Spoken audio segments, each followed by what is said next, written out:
Greetings, Zimbabwe. My name is Sean Moyo. Welcome once more to 263 Times Talking Politics. On this episode today, we are joined by a maverick politician, I should say, a man who needs a little introduction. His name is Honorable Temba Mliswa, the Member of Parliament for the House of Assembly for Norton constituency. Honorable Mliswa, welcome. I like my full name to be said, Temba Peter Mliswa. Peter is important because he's one of the 12 disciples of the Jesus that he deployed. Right. Peter was the rock. So Right. when you have Peter, Temba is trust, Right. Peter the rock. So you can call me Trust Rock Mliswa. But Okay. anyway, it's a pleasure to be with you on this show. Perfect. It's good to have you, Honorable. And before we go any further, there may be a few Zimbabweans who may not be aware of who Temba Mliswa is or what he is about. So, in a nutshell, can you tell us Temba Mliswa, Temba Peter Mliswa, that is the person and the politician? True. My real forte is sport.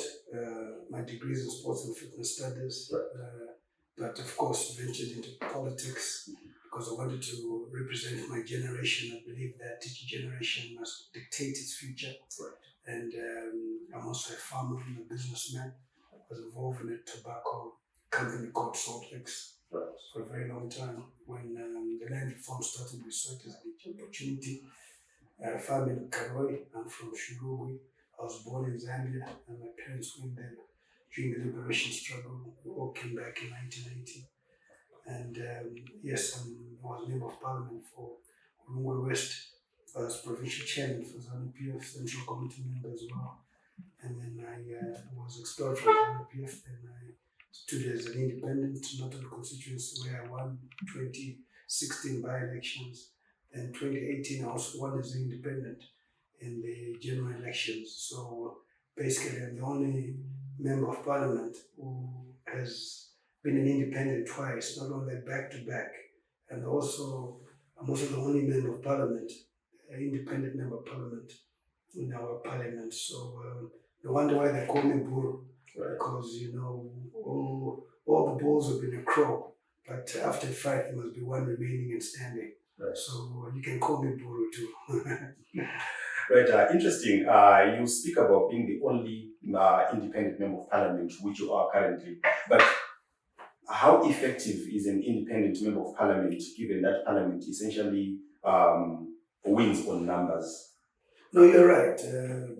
It's about your capacity. It's about your conviction. It's about national interest, and it's about serving the people. And when you serve the people, you've got to do it in a manner where there's no fear, and in a manner where you know that you are serving the people who expect you. There are people out there who definitely say, Temba will say something, and I get a lot of input from people. What I say in Parliament is because people have spoken to me about it, that these problems happening, Honorable Mliswa, that this corruption, the Chinese are under mining us, they are oppressing us, and again, look at Zupco, we are getting home at 11 p.m.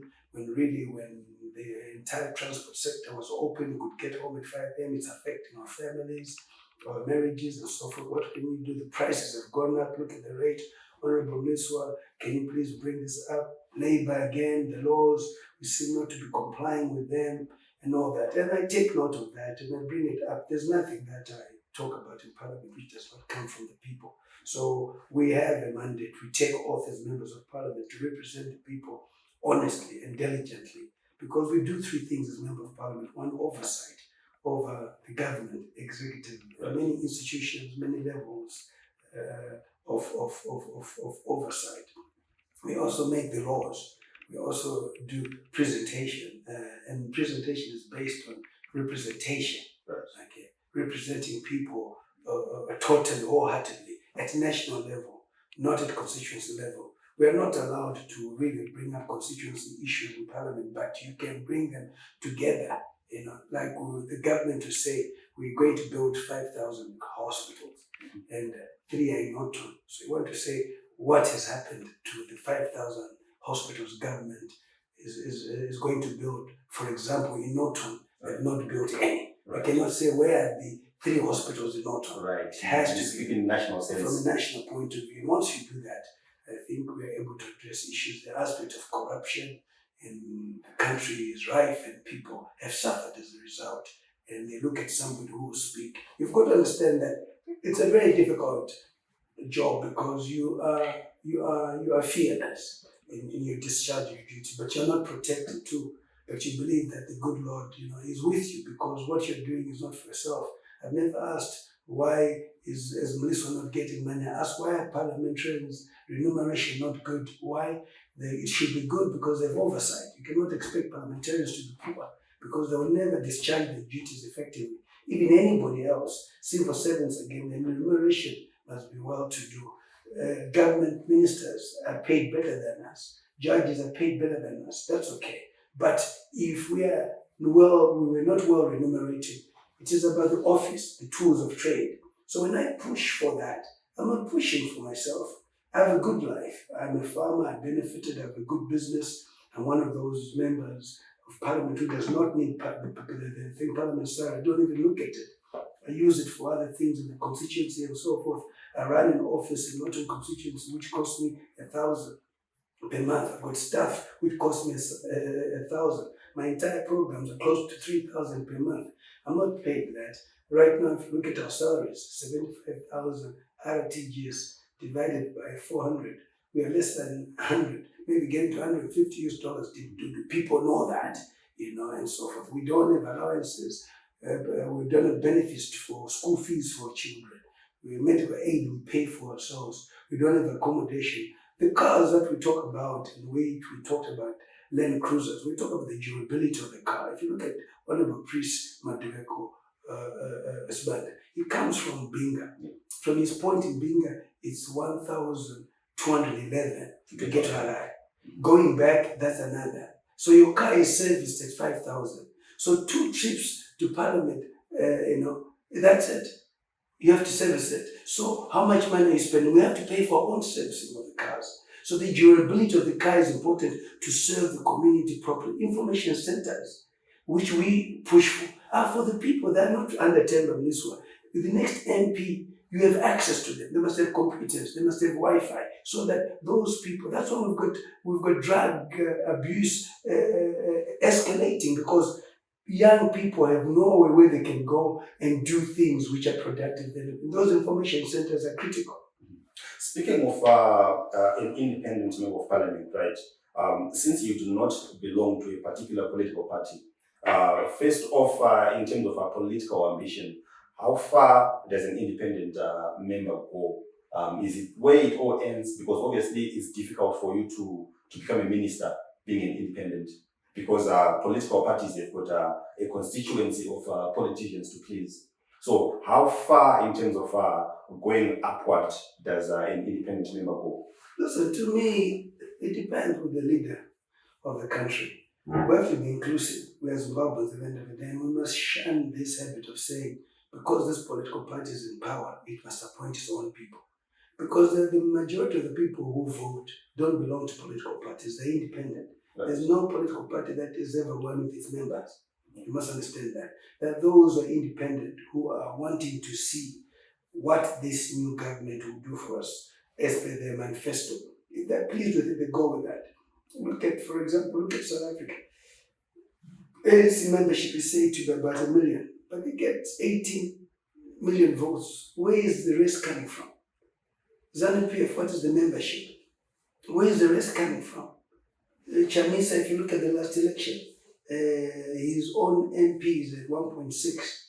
He then got 2.1. Where did the difference come from? You see? And then within ZANU-PF, the members of parliament did 2/3, the president did 50.08. So there are those independent people, and they are the majority of the voters. So when I'm in parliament, I'm representing independent people who are the majority. At the same time, it is important for me to stick to national issues. If the aspect of corruption is really affecting this country, I must be able to bring it up. If human rights is affecting the country, I must be able to bring it up. But I also do not agree with the opposition when they walk out, because I think it's not proper, because you've been voted in by the people and you must represent them. despite being the few, you can make a lot of noise and you can debate. While the majority will have their way, the minority must also have their say. So what is your say pertaining to bills, to laws which are being passed? The reforms which we want.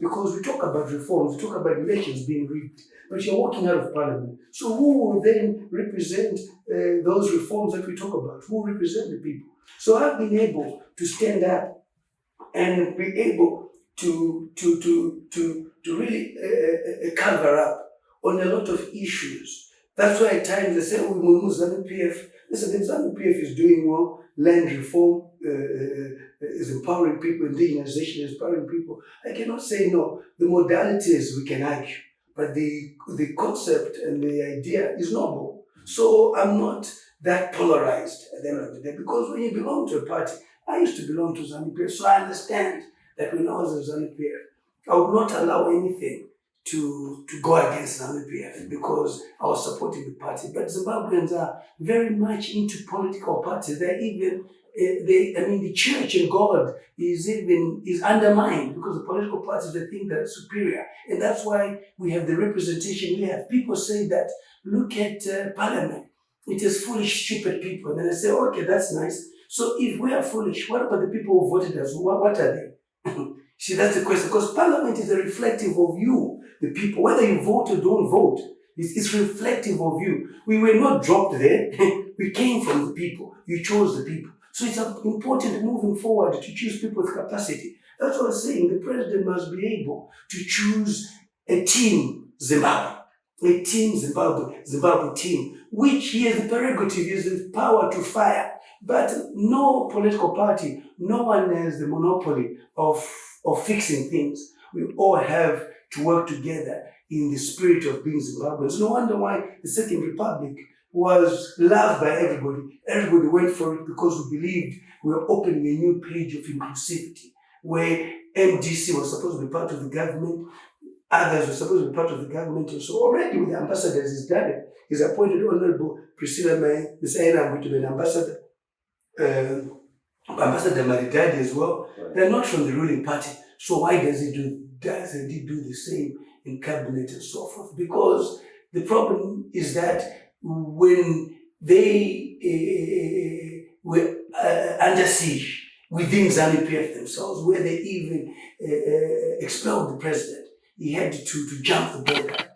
People came and rallied behind him, knowing that he was the next person coming in. And there were expectations that he would embrace everybody because everybody marched, white, black, Indian, ZANU-PF, ZAPU, MDC, all the parties, all the people of Zimbabwe. Speaking of which, in terms of the president's performance, you as an independent member of parliament, how do you view his performance in terms of managing and running the economy? Well, for me, the president is working hard, and he's working too hard, and he's not supposed to work too hard. And he's working too hard because basically there are people who are underperforming in his cabinet, and you are forced to do it. And in doing it, you are then exposed. He's not supposed to be exposed. He's supposed to be the last person to speak. He's supposed to be having oversight over his cabinet ministers. But it is the worst cabinet ever because some of them don't even come to parliament. You see that. They undermine parliament. But someone would say, someone would say the president, or the cabinet rather, is a reflection of the president himself. Because if he's not performing, then it is up to him to change it and refresh it. I totally agree. The prerogative lies with the president to appoint and to disappoint. But this cabinet certainly has not done him any good because you look at, in terms of the constitution itself, he's the number one citizen. There must be compliance. If you look at the devolution, you see, they want to get the money and give the money, but they don't want to devolve power to the people too, because you cannot talk about devolution without having structures in place, provincial councils in place, right, and so forth. But you see now, they get money from Treasury, which is right for Treasury to release money, but there must be an enabling act, which makes sure that these structures are in place. So Honorable Marin Chombo, on Wednesday question time, finally admitted that they were parceling money without an act which is illegal. They must be arrested because you cannot allow a situation where you get devolution money, where central government itself is disbursing money to companies and so forth. You are awarding work without going to tender and so forth. Cabinet is subject to price, okay, because there's an emergency. Okay, cabinet must also ensure that they also go by the laws of the country. There's nothing that says cabinet mustn't go by the laws of the country, but they hide behind cabinet. But cabinet is subject to scrutiny by parliament on oversight. We're a country governed by laws, but we seem to be ignoring these laws. And whether we're ignoring the laws, there's anarchy. You know, it is a jungle, and we don't want to be jungle. The president is a reformist, okay? He's a lawyer, and as a result, we expect people to comply with the laws. The Attorney General must be working, must be advising the government on the right things to do, not the bad things. But again, it's an office which is sleeping on duty. You've seen the president appointing more ministers and then removing them from the list. Where was the Attorney General to advise them that you have exceeded your list of ministers you should appoint? So all these issues and some of these institutions, and the other issue, there's no independence of institutions. Because once the Constitution says that this institution must consult the minister, right. The moment you consult the minister, it's political at the end of the day. So where is your independence? Right. Bills are brought to parliament by ministers. What about if that bill talks about the minister? Forensic reports or a report from the Auditor General's office are brought by the minister. What about if the minister is implicated in that report? Will he bring it? No, he will not bring it. So we need to change the Constitution in making sure that the institutions remain independent in the report to Parliament, like it happens in South Africa. All those parastatals, the board members, come through Parliament. Moving forward, in other countries, ministers come through Parliament. They're vetted by Parliament. Then it's up to the president to pick who he wants and so forth. So we need to have a system which justifies that with people are competent, and that will take away this polarization of believing that one party has got the power to change the country. But when they are in power now and they're not able to change the country, and the country is suffering, they then start blaming everybody for being a saboteur. That's the most interesting part. You know, they call everybody names and so forth. Yet, when things are going well, they're saying it's us. One lesson to any government: while you're in control, know that the good will be attributed to you, so is the bad. Right. Yeah. But for you not to be blamed for the bad, you must share responsibility. That's why the inclusive government is important, because you say, I'm working with others. But right now, ZANU-PF is to blame for the good and the bad that we are going through as a country. And you spoke on the issue of corruption earlier on, and you've been quite active in speaking against corruption. But if we go back a few years, there were reports that firstly you used your proximity to power or to senior politicians. The example would be your uncle, you can confirm, Didmas Ntasa, when he was still in government, that you would use these offices to sort of to sell access to them from people from outside, particularly investors. Can you speak on that? And also, in with those reports in mind, then how then does one believe that when you speak against corruption, you actually mean it? It's good you talk about that. Let's have facts. I bought this house through tobacco, man. At a tobacco company called Salt Lakes. Right. It's pretty clear how much you need and so forth. Why would I use the office of Didmas Ntasa? Why would I issue the office of then the President, Minister of Justice and so forth? If I really wanted their support, he is from Manicaland. Why did I not go into politics in Manicaland? Why did I do it in Marshwest? I come from the Midlands. If I wanted the support of ED, why did I not go to the Midlands? But all I did is I came to Marshwest, and I have no one in Marshwest. It's my own. So don't take away what God has given me and attribute it to other people. Okay, I've got my own talents and so forth. Mm-hmm. And to me, when you talk about corruption, I've been before the courts. I've been cleared by the courts. Okay, I've been arrested over 70 times. So if I was so powerful and linked to them, why was I arrested? I want to ask you, why was I arrested? Were they not in power? Yes, sir, because one of the people... Because if you are really connected, you can't be arrested. Yes. One of the people who actually spoke about this issue, and again I stand corrected, must be Mr. Rottenberg. I think you're not particularly very friendly. No, Billy, I do business. I'm a consultant. Like, I'm the one who took him to Chisumba. I was supposed to get 10%. I took him to Wange. I was supposed to get 10%. Right. Everything. We had an arrangement. And he used to pay me in the beginning. In the end, he didn't. So is there a crime by being a consultant? Are you jealous that I'm a consultant to a very noble... The consultants I was doing for was about for $1.2 billion US. And he was supposed to give me my 10%. So to me, where does bribing or where does corruption come in when you're a consultant? I'm still a consultant today. So the fallout was simply on you not being paid. Exactly, did not pay me. And at that point in time, that's when Herald reported that I was extorting money from Billy Rottenberg. There's evidence that for him to get what he got, it's through me. His planes, which were stuck in the DRC, with Kabila not wanting to get them, I was a consultant. I consult high-powered people because I charge a certain fee and because the deal is big. Don't hate me. I don't consult for peanuts. So we must be very clear. Where is extortion in this? And what office do I hold to have power? Are you with me? I don't hold any public office. I don't hold any government office. Are you with me? Because you say I'm abusing office. I was not a member of parliament. He engaged me. Yeah, but the contention was that you had access to those offices, so you. But access to the offices, when you're a consultant, you definitely have a network. So don't confuse a network to access offices. Business about network, chief. Right. This is where you get it wrong. If I can get to Obama, if I can go to Trump, if I can get to Biden, that's my network. And people will follow me because of my network.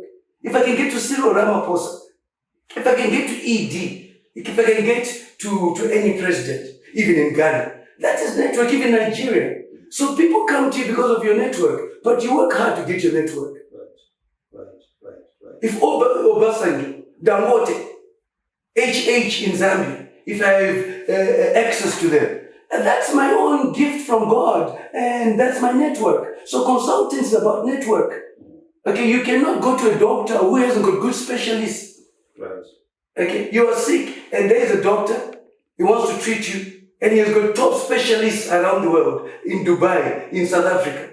That's the network. And you go where there's value for money. You don't go where there's no value for money. So because I'm charging 10% in $1 billion deal, you now think I'm extorting and bribing. You are just jealous that I consult certain high-profile people with money. You work a lot, you consult ananga, nemapostori, usingawano, njoka class yako. But isusu class yedu, ina just don't consult anybody. And you've got your evidence. I've lost money. I've been quiet. There are people, when you consult, there are people who are not honest. Right. There are people who say, no, you're a politician, Temba, we can't do things for you, we'll do this. They don't do it at the end of the day. That's the same thing that happened with Billy Rottenberg. Right. I used to go to his offices everywhere. I used to broker for him and so forth. They would not broker with the politicians. No. It will be a different thing altogether. But you cannot ignore that there's a government, and the government is politicians at the end of the day. You must understand. I was provincial chairman of ZANU PF. Is that not power? But what did I broker? Is that not power? I'm asking you. You're a member of the Central Committee. Right. I had access to the former president, Robert Gabriel. You see me there. Right. You see? On a one-to-one with a 3-hour meeting. So when God is giving me a gift, to have access to such people for 3 hours and you don't have one, and you say, no, I'm abusing that. No, I don't abuse anybody's name. My name is big enough where it is. Kwatino bao tine ripoza tina. Tiri dzinza ombe. Tina umani. Takazozwa. Saka ati sere tichitsvaga zvimwe zvinhu. We're not poor by nature. And we've never been poor. My sister is a minister. I mean, look at the family. My sister is a minister. And I'm a member of parliament. How many families today have got 2 children? How many parents have got 2 children who are members of parliament? One is a minister in the ruling party. The other one is independent. But he also used to be in the ruling party, was the provincial chairman. He used to stand up Mabasa amwari which you cannot stand in the way. But yeah, speaking of honesty, you spoke about your name being Peter, meaning trustworthy. The Rock. Yes, right. In 2016, when you first ran for Parliament in Norton, the by-election, you got endorsement from Morgan Tsvangirai, the late, in his party, because they were boycotting them, they were not participating. So, and you went ahead and won. But eventually, after winning, you seemed to have turned against the very people who actually endorsed and helped you to win. And also, that's where probably your relationship with the opposition began to, to be shaky. You relate well, at times you don't relate well. I don't need the opposition, I don't need the ruling party, they need me. Let me set the record straight. Right. Are you with me? I've beat all of them, so what do I need them for? ZANU-PF ndakaija, MDC ndakaija, saka ndinoadini. Vanotondiida inini. I'm a sought after politician, and when you have me on your side, you know you're winning. I'm a commissar by excellency. There's nobody who can match me in terms of mobilization. If you can. Politics is about charisma at the end of the day. So let me give you statistics so that I show you that. Yes. 2016 by-election, and get these figures correct. MDC in the 2013 election had 9,500 votes. 9,500 votes. ZANU-PF had 10,500. Mutangwa won, they lost. The by-election, the by-election, I had 7,000 votes. Yes. ZANU-PF had 4,000. Was it Honorable Mutangwa again? No, it was, candidate. yes, candidate. Right. So what I want to ask you so that you understand, if MDC were with me, why did I not get more than 7,000? Because they had 9,000, over 9,000 in 2013. Now I want to give you figures so that you see, let's not have people lying. Figures don't lie. Right. So why did I not get over 9,300? If there's anything, I actually probably took from ZANU-PF. Right. Because ZANU-PF went down to 4,000. If I gave to go, because I'm popular within ZANU-PF. I might not be popular with the leadership because of the person that I am, that I'm honest and I tackle issues. But the ordinary person in ZANU-PF adores me, and that's the reason why I have no issues with the membership of ZANU-PF. It is the leaders that have issues with me because they see me as a threat. But chaunga che ZANU-PF, ndinowira nacho, ndinofamba nacho, ndovanondida, and ndinoziva kuti mukomana yakanyepera. Nakuda could see me being a rising star. These are factional fights. Yes. That's why ZANU-PF is weaker today. You cannot fire 9 chairpersons out of 10 and remain strong. I have a relationship with ZANU-PF which no one can take away from me and them. The ordinary people, I talk to them, I help them. In Norton, they come, they see me as the former chairperson, I help them. MDC, they come to me, I help them in funerals, I help everybody. Then come 2018. Yes. Yes. So 2018 we come, there's an election. Are you with me? MDC is there. They say, all right, you want to take up support. Yes, when Chamisa 2016 had come to a rally, but the rally did not happen. There was tear gas. Oh. Are you with me? Right. I had a good relationship with the late Tsvangirai, I won't lie to you. I saw him as a mature politician. And I think it's sad, and may his soul rest in peace, because he was a true Democrat. Right. He allowed me to talk to MDC people, to the youth people, even in Wexford, through Yard.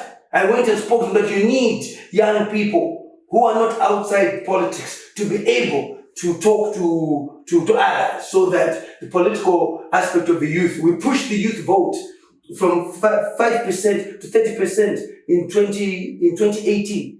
2013 it was 5%. We pushed it through Yard.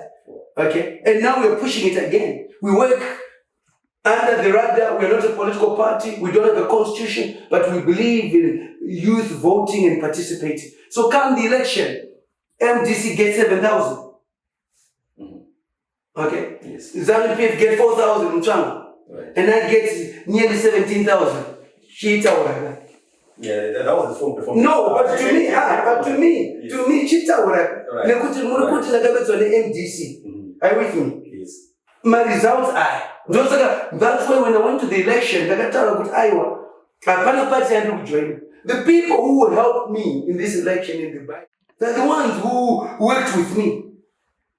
From Comrade Matema Danda, Comrade Mahia. Because they now were challenging the First Republic. Right. They were challenging the fight that they had with G40. Then Comrade Mwani, who's the chairman of March War Veterans Association, was given an instruction by Comrade Matema Danda and Comrade Mahia to give an instruction to Comrade Chinyangare, who's the chairman of the Norton chapter of war veterans. They were with me. So when you have the support of the war veterans, you can't go wrong. That's the reason why I won in the rural of Norton, the 3 wards, especially Ward 15, where MDC lost in 2013. They lost in that ward by over 1,000 votes. It was the first time that ward was lost by ZANU-PF. Okay. So these are the statistics. Right, right. And I don't go into an election without doing a poll on myself. I want you to understand that. I went door to door and I have young people doing that. And I was standing at 90%. I will do the same. I will never go into election standing at 70%. I don't. And speaking of the same topic again, we've seen Dr. Morgan Tsvangirai's son, Richard Tsvangirai, being very active at the moment in the constituency. I mean, does that worry you? Do you think it can actually upset your control the constituency? I don't know. You listen. You can be active on social media. No, he actually is on the ground. Listen. You are a journalist. Yes. You go to Think Norton and do an interview on what you're doing on the ground and what I've done on the ground. I think it's important. I don't want us to base things on social media or any other candidate, if there's any. Go out there and see what they've done. Social media is social media. The ground is different. Politics about the thing ground. Whether you are Mugabe's son, the late, you are Tsvangirai's son, people want representation. True. I have saved people's lives not through pumping money into COVID, first of all. When people were dying of COVID, where were these leaders? You've got to understand that. People of Norton are not stupid. They'll say, but during this time, where were you? And you're saying you're going to do this. We don't work like that in Norton. There's a politician I believe in saying, I've done this. He's running a scholarship. I'm running a scholarship of 1,000 kids. Go to Cat University right now and go and ask what my scholarship is. How many people I pay school fees for at Cat University? Go to the University of Zimbabwe. Go and do the interview and come and talk to me. And that's for Norton constituency. Go, exactly. Wow. Go to the schools and ask how many people are on Temba Mliswa scholarship. So we do so much that we don't say some of these things.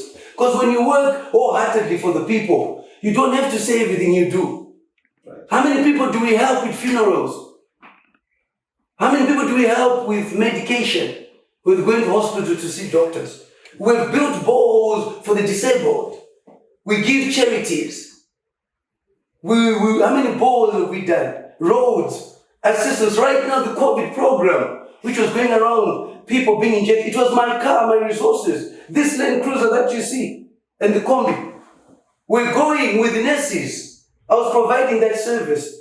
I don't need to go on top of a mountain. I do it from my heart. And it's not my role as a member of parliament. These are things I do because I just have the heart for the people. Not all people are good the same way they were in the Rumour West. I have a culture, I have a tradition of just being generous and working with people. I'm not in it for the money, no. Yeah, and just to digress a bit, you spoke about you being from Shurugwi, but you've done most of your political activities in Mashonaland West. How do you reconcile you being from Shurugwi and actually working in Mashonaland West? Why not work in Midlands, where you come from? This is what I thought you'd say, that you must be special in some way. I'm a member of parliament in Urungo West. I was a member of parliament, but I don't have a home in Urungo West. So how did I become a member of parliament? My family is in Urungo Central. I was DCC chairman of Urungo. I was chairman of March West. I don't come from March West. The first person ever to be chairman in a province where I don't come from. It's E province, but it was the first Karanga to do that. I was member of parliament in Norton. Have no property in Norton there. So you must ask yourself, but what makes you lead where you don't have anything? It's the worth ethic. It's the heart I have for the people, nothing else. I represent people effectively. So really, Nortonians are very smart. They are very calculative. You see, if you look at the situation, most of the councillors in the urban, 10 are MDC with a triple C, 2 are independent, 1 is NPF. When you go to the rural now, 1 was MDC, but now it's back to ZANU-PF after the by-election and so forth. I never lost in any ward. I only lost in 2 polling stations. There's no 2 polling stations. In the entire constituency? In the entire constituency. Okay, very interesting. Never lost in a ward. Very interesting, yeah. And maybe getting back again to a bit of a hot topic. In 2009, you took over in courts companies that belonged to Paul Westwood, a British national. Can you explain the scenario in which you see, I'm glad you say that. Yes. I'm glad you say that. Because I don't want to... you see, this story has been going on for a long time, you know that. Yes. The other day I was asked about it, and I see that our own black people think that there are no black people successful. They think that we take from the whites. No. Some of us have even taught at Eton College, Harrow School, which is where the royal family goes to school. Do you know that? In England, yeah. When you invest in the UK, yes. Right. That's where Prince Harry goes to school. And you taught there? Yes. Awesome. So to me, first of all, there is this perception that when a white man, every white man is successful. But there are poor white men. There are white men who are con artists too. White trash. We only think to an attempt Westwood is one of those whites who go in the streets in London and borrow money. You know, somebody who will be drunk in the streets or on the streets. But in what has Westwood got? Show him which house did he ever own in this country. What title did? Go to the company registers and see, was the company taken over? Go to the banks and see, did the company have money? It was bankrupt. So maybe let's explain exactly how you got firstly into interacting with him, and then how you got to have possession of the company. No, I never had possession. I had possession of my shares. Hammersfield Banda was a 50% shareholder, and in the arrangement was the managing director. Westwood was also 50% shareholder. In the arrangement, he was the operations director. So I borrowed Hammersfield $100,000 that he needed, and the collateral was his share certificates. Failure to pay. And the stupid thing I did not do was to do due diligence on the company, but I helped him as somebody that was a friend. Are you with me? So when he failed to pay, I had that. The agreements are all there. The agreements are all there. Mr. Mliswa was the lawyer of all these transactions. Yes, he was the lawyer. Okay. Are you with me? So when you have proper agreements and you take over 50%, and he got into the company, he was embezzling money. He was signing money at the bank on his own when there was supposed to be 3 signatories. An audit was done, and he had taken away 20,000. So he had to be suspended because it was happening. That company, he also used to work with the Commissioner General Chamisa. Then I was arrested over 70 times. That's what I'm saying. At the end of the day, my arrest result was Westwood. But Westwood again going to court, he lost the case. We went to court. So I don't know why we keep on talking about things which have been before the court and disposed of. Is there any need? You're a journalist. Right. He has a right to appeal. He wrote to the House of Commons in London, in the UK. Yes. I responded to them, the British Embassy. And all the information was there showing the embezzlement he did. The 75,000 I put into the company and so forth. But I never changed the documentation. It's still there. The company went under liquidation because he had no money. We went to court. He's a drug addict. Rehabilitation, he admitted. So to me, if people are following a drug addict and who's under rehabilitation, it says a lot about your mindset. There are certain things which are not worth talking about because it then exposes your own thinking at the end of the day. He needs our prayers to be rehabilitated. You look at his actions, you at times put pictures that have killed people, have knifed somebody. You've seen it on social media. Yeah, and taken from other countries. So I remember he actually accused you of threatening to rape his wife then. And but nonetheless, now that you've cleared the air, how are the companies performing at the moment that we speak?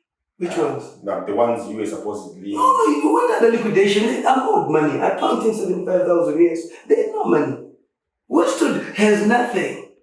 Absolutely nothing in his life. He's just one of those poor white people who get sympathy from the blacks. Why are his own people not sympathizing with him?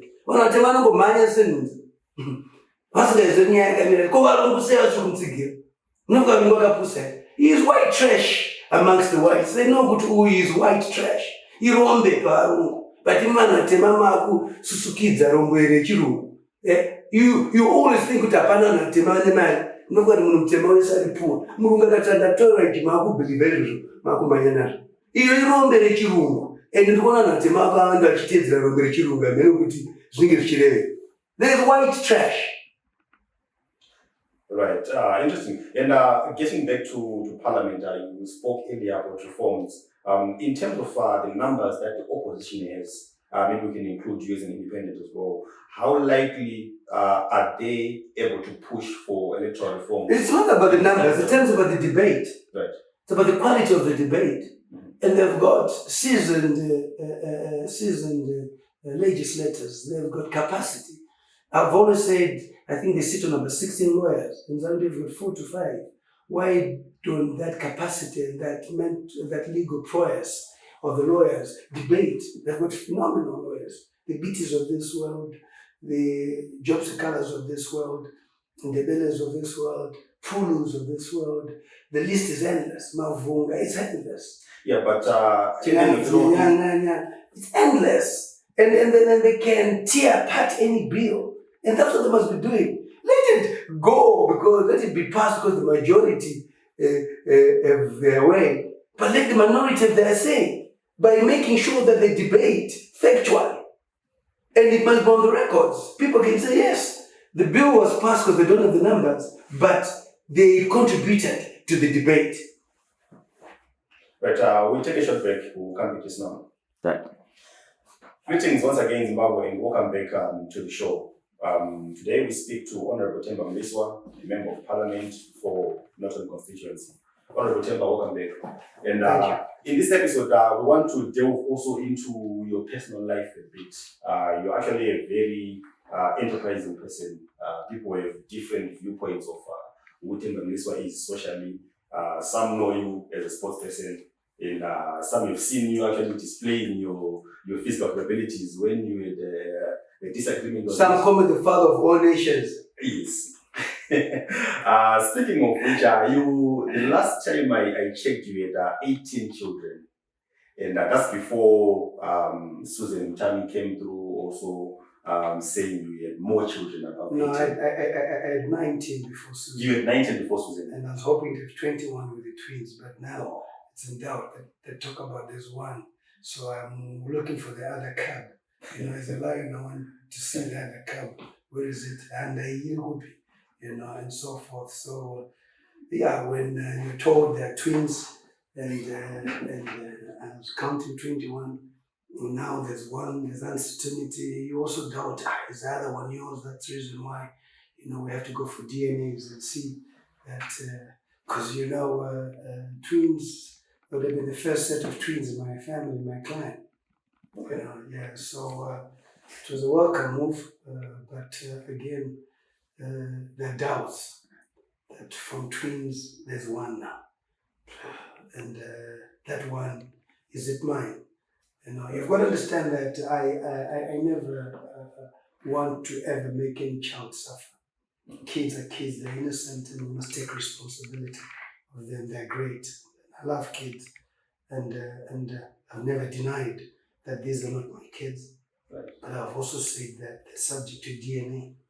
Right. They're subject to. I support all my kids. I have 19 of them, and they're my pride. And I had them because I wanted to have them in my family. And my eldest sister has got 2 children, and usually right now and then my other brother has got 2 kids. My other brother's got 3. So if you really think about it, it's very small. We're a big family, and I believe in keeping going. So I had a lot of goals to begin with. Out of the 19, 6 are boys, and then the rest are girls.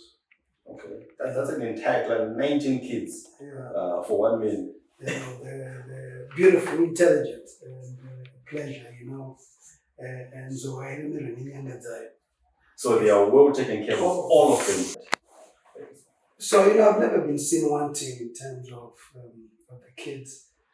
That's what we live for.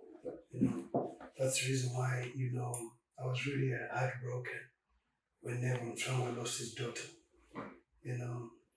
I went to the funeral and I know Neville, and it was like, but Sekulu, that's what we work for, our children.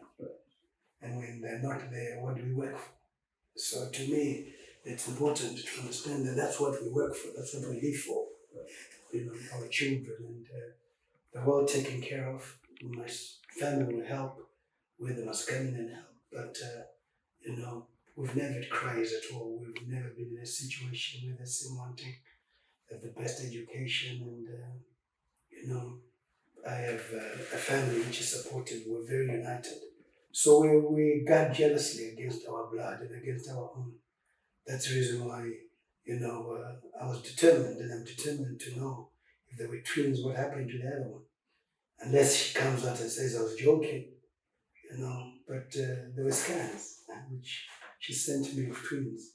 So if they're not there, I don't know. We'd have to then look into the lab, was the lab lying or not. But that's what we work for, that's what we live for, the children. And I'm a village person too, I'm very traditional. We are Chamisa and Chief Banga, who is our chief, and head Pisira, but right now Mfiri is acting in the place, and Namurambu. So we value our culture and tradition. I go to my village, and one day you must come and see what I've done to my village. And I've always said that Rumour, Mutema, kana musha, kana sina musha, Mutema, when you die, these elders can choose to have you buried in the village. And I've seen funerals held in the village where prominent people, you say, is this where they live? And there's nothing. They never invested in the village. And I call it urban rural migration. During COVID, people saw the need. No wonder why many people did not die in rural areas, because of the spacing, the environment, the air, which is fresh, which is there, and so forth. And yeah, my mother is a nurse by profession. My father was a social worker, but was part of the liberation struggle, comes from Shunungu, went to the same school as Tongogara, and so forth, comes from the same village, and all that. My father was said to be a tough one in school, but the only person that he respected was Tongogara, and the only person Tongogara respected was my father. So, my mother was at Katete teaching school in Lusaka, in Zambia, and that's where they met with my Tongogara, Honorable Tongogara. They were in school together. Yeah, they are very close. So all these are some of the issues which, from a social point of view, my mother is from Rusape, my grandfather was from Mozambique, but my maternal grandmother is from Rusape. That's the same line. And all that. They were generous enough in St. Face to give my grandfather was from Mozambique land, despite being an in-law. So, we come from a family which is full of love more than anything else. My grandmother on the paternal side was Manure, Soko. So if you look at our totem, Ana Sekuru, Amai Ndimoyo, Amai Lao Nyati Shonga, and then Kwa Baba Tirana Shumba Muramba, and then Kwa Mbwe, Dana Anuberga Baba Dana Soko and Manure. So that's how we are as a family. We are 6, 3 girls, 3 boys. One of the girls is the honorable Minister of State, but she's the last girl. Okay. She's number 5, we're 6. So she's the little girl. So she's powerful in the party in government. But when it comes to family affairs, I don't to go Baba Shumba Makadi. I don't to So and she observes that. Right. Yeah, we're very close, we're very independent, very liberal. That's why you see what we do. We will argue about ZANU PF, we'll argue about what I think should happen progressively, maturely. And we're with mom says, no, Chimbosier politics. My husband, no, we get into fights. He says, no. My husband, no, Chimbomira. And everything. So, yeah. Yeah, and Susan had quite a number of accusations against you. One of the main ones was that you were plotting to poison one of the president's sons. And, yeah, I shared a lot. She said I was involved in the bombing. I was poisoned to kill him. And listen, I then wrote to the Director General of CIA to investigate and said, no, these allegations are serious and they cannot be left like this, And but along the way, I know she was an agent for the former Minister of State Security, Honorable Owen Muda. So you tend to see that, and you see there's an agenda being driven, and part of the agenda is that I always used to tell the president the truth about what was going on, and at the time we talk about them.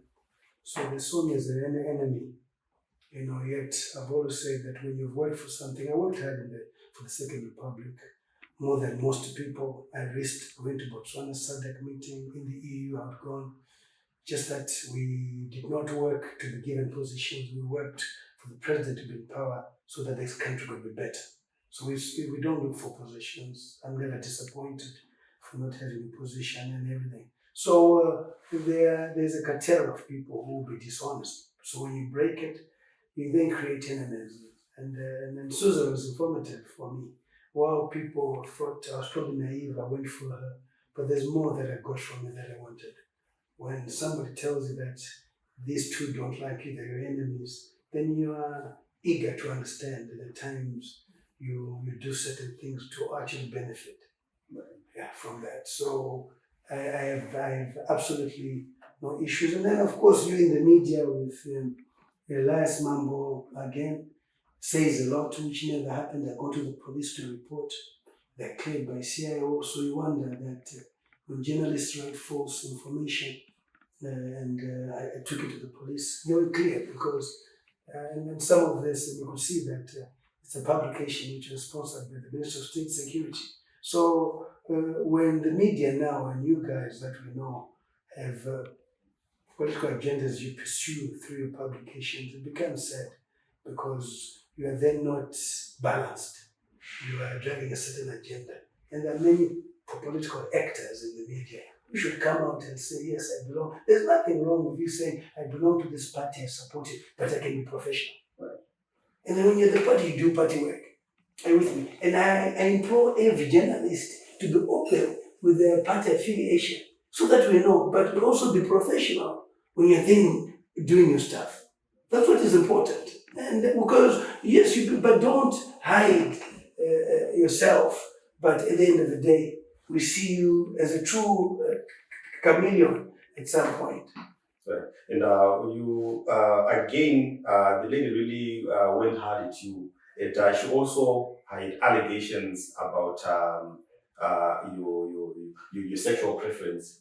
She seemed to intimate that you jump between genders. Can you clear that with the public? You see, I've got 19 kids. Right. So surely my appetite would not be for the male.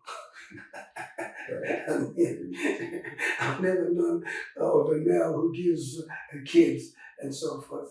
I'm very clear. In fact, I was homophobic in my upbringing. I was very homophobic even in England. My daughter worked on me 3-4 years ago to get me to understand because when she went to university in South Africa in Rhodes, she had a friend who was a homosexual and it was biological. it was biological. There are those who pursue commercial, and there are those who are biological. And I did not know. She invited me where, and I saw the guy, and she even held my hand and said, but hold on there, don't go, don't give up. And she explained to me that this is my friend, I was in school with him, and he's a homosexual. And I looked at his behavioral tendencies, you could see it was biological. And then I said to myself, but why do I hate them? And some of them, this is how God made them. Look at the athletes in South Africa. What's her name? Casper. Yeah, Casper. Look at her. Should you then hate her for what God has done? You can't. So the Gays and Lesbians Association leader, he approached me one day, the Tumogara archives open, and said, we have some people in Norton who are members, would like to come to Norton. So, do you mind us? And I said, listen, I can't stop you. If members there, if that's what they are, that's what they are. I'm not there to judge anyone at all. So they probably thought I would be negative. I said, no, that's what it is. In fact, we'd rather have a system which allows them to operate honestly than clandestinely. Because our children will do that if they're not open. So I would rather see those who are open. But what I don't appreciate are those who commercialize it. Biological, I accept. God's ways, I cannot do anything about that. But I don't. No, I don't. I prefer women. I've always been a woman's person, and I prefer the mature ones too. I don't like young girls. My daughter is 31 years old, and I can never go out with anybody who's below 31 who's like, I like them from 35 going upwards with children, because I have children, they understand me better. And so if your daughter is 31, that means you had a child quite early, because you I are... was 19. Oh. I had a child when I was 19 years old. Okay. I will change it. Yeah. Right. And also you had a situation Japanese, where you seemed to intimate that he took a woman from you. No. No one would ever take a woman from me. If there's anything, I'll take a woman from somebody.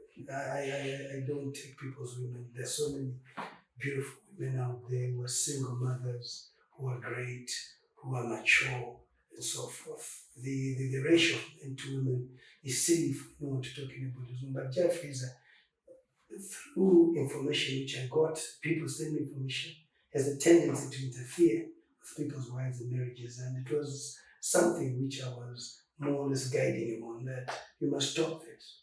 It's not good. As somebody who's older than him, it was to reprimand him, because I have information which people sent to me, evidence. And if I was cruel, I could have posted it on social media. But it was in relation to a woman that you... No, it's not the same. The woman, Cynthia Mgwira, we parted ages back. She always wanted me back. I didn't want. I just don't believe in marriage. That's the truth of the matter. I don't believe women are as honest, as faithful as we think. I mean, the married woman today and the married man today is more promiscuous than us, freelance players. Are you with me? They've actually they've taken Mukombe from us. Vanakarorwa, varume nevakadzi vatotora Mukombe kubva kwatiri tiri single. Zvekuti takutoshaya kuti tochita sei. Tsvimbo hatisisina. Varume vakarorwa ndo vatapa tsvimbo panyaya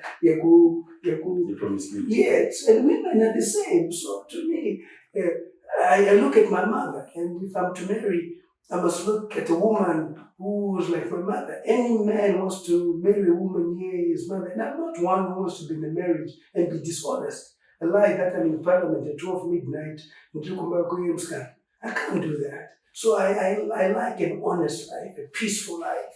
Right. And where I am is peaceful. Right. Are you with me? And my relationship with whoever is pretty clear, and it's as clear as that. So no, that must be cleared and so forth. If the Jack Praiser has anything to do with Cynthia and so forth, they're adults. It's not even an issue with me at all. The women that I've been involved with have been great women, and I'm not married to them. Some of them not because they're not worthy of being married, but we agreed that what we wanted was one. If you can consent to sex with a woman, why can't you consent to having a baby too, following the procedures of testing HIV, the months and so forth? Because I'm very particular about that. There are women who like your genes, Right. and you talk about it. You went to school together, and you say yes. I've been having girls, maybe you give me a girl and so forth. So people can agree to a varna. That does not mean they must be married. The mistake we've made in our culture is forcing people to marry. Can I write a man? Those marriages don't last. Tell me from a percentage point of view, how many marriages have lasted? A forced marriage, a forced wedding. 3 months is done. At times today again, you don't have to marry. You can actually go, and introduce yourselves to your families. We are living together. Okay? Because we are happy. Parents and families are now happy with that arrangement, rather than with Visamungu. Even the parents who don't marry, why should you Visamungu? Chingeta mwana wewe usamuro chete. Kana ne vana vake ngavaite vana vako. Ini ndo zvadoda. Kana munane vana vake, vana vangu futi. Vangu vana vake. We live as a family. That's all we wanted. And it's a modern way of doing things. These marriages of young people have never lasted. Look at the divorce cases which are there. And most cannot divorce because they don't have the financial resources. Right. But the marriages are not there anymore. It's a serious issue. Yeah, it is. It's a difficult scenario. And going back to politics again, in terms of Nelson Chamisa and his party, Triple C, how do you fancy their chances of succeeding next year? Listen, for me, I've always been a supporter of generation, of young people. I've always believed in a generational consensus. Whether it being done by ED to believe that young people are the future, that's what I want. And also being young, believing also young people are the way to go, that's what we want to see. Right. It's a generational consensus. You cannot ignore that. Right. They must take their time. And being a leader of a generational consensus or advocating for that does not need you to be young. You can also be over the youthful age. Nelson is no longer youth, but he's young. ED is no longer youth, he's mature. So you must look at those situations and say, where are we going? And what needs to be done? And democracy must prevail. They went to the struggle when they were young. You cannot take away what the sacrifice. The people, if you look at the former Vice President, Comrade Joyce Njuru, she was amazed at the age of 21. Yes. And I asked the young people, how old are you at 28? What opportunity you don't have? Because you have no hunger, you have no desire. These people must be rewarded and must be recognized for the desire to liberate their country at such a young age. And they came back, equally became ministers. So if you look at the time she went to war, it was young. But again, if you look at that in terms of factoring the age now, you find that the ruling party seems to think Chamisa is too young. And yet they liberate the country. No, but that is the thinking of the ruling party. That's the propaganda of the ruling party. That's not the thinking of the people. The ruling party is not the people. At the same time, Triple C is not the people. Right. Okay. The people remain the people. Right. And they'll go with what they want and who they want at the end of the day. So let's not think for people. The ruling party with propaganda is young, is immature, this and that. He will also say, but ED is older than me, and so forth. Which means that Monzora must be there, Chamisa must be there. And it's not proper to leave Chamisa out when he has a following too. You cannot ignore somebody who got 2.1 million and was second and got over 40%. You ignore them at your own peril, to be honest with you. And he can't also ignore the leader of the country. He ignores the leader of the country at his own peril. So with that, they must be able to meet and talk and move forward. for the good of the country. This is what vafundisi vedu must be doing, not plundering my resources under ZANU-PF vachipiwa zvinhu nekuti vari kunzwa kusapota ZANU-PF. No. Tikuda vafundisi vechokwadi, tikuda Mwari watinoziva wechokwadi anoyananisa vanhu. And they must push for that. That's the dialogue that must happen. Let all political parties come talk. We want to see President Chamisa of CCC and the President of the Republic and also the First Secretary and President of ZANU-PF know each other more than you and I from Parliament. Right. Who would sit, who would talk. And the President was a committed leader of government business. In fact, this is where I don't understand why ZANU-PF have got chief whips who are incompetent. President was a serious person in Parliament, respected Parliament. He would be sitting there to make sure that he discharges his duties. He was a great speaker, from what we hear, from even people from the opposition. So he respects that institution, and we respect people appointed by him to respect that institution. So we've been in Parliament together. We are one. We've spoken. They've met. And they don't need really anybody to mediate, to be honest with you. They can pick a call. And at times it takes the bigger brother to say to the younger brother, come, let's have coffee. And at times it takes the younger brother to say to the bigger brother, but Murano, and they go and meet. Remember, imagine what this country will become, what it will make to the people. Some of the hate is us leaders who are with it at the top, it cascades down. So that's my prayer for this country, that we must be one and share the common vision. Right. But I wanted to ask you for your last words, your message to Zimbabweans. You seem to have touched on that quite a bit. Thank you so much, Honorable Temba Mliswa, for your time, and thank you so much for speaking to us and clearing up all the issues, be they political, be they non-political. We fully appreciate, and hopefully we can meet again soon. It's important. As Zimbabweans, I say to you, let's be one. Let's not be polarized. Yes. What binds us together is more than what divides us. Right. You remember, social media can only do so much. Elect people with capacity. Don't fall in love with political parties. Don't be heartbroken by a political party. It's a name. You're not buried by a political party. Partake in government programs, be the land reform, national housing. Can I itching the day ZANU-PF? And no kapeka t-shirt is ZANU-PF, OP was dead. But the title deed is in your name. Not. Thank you so much, Honorable Mliswa. We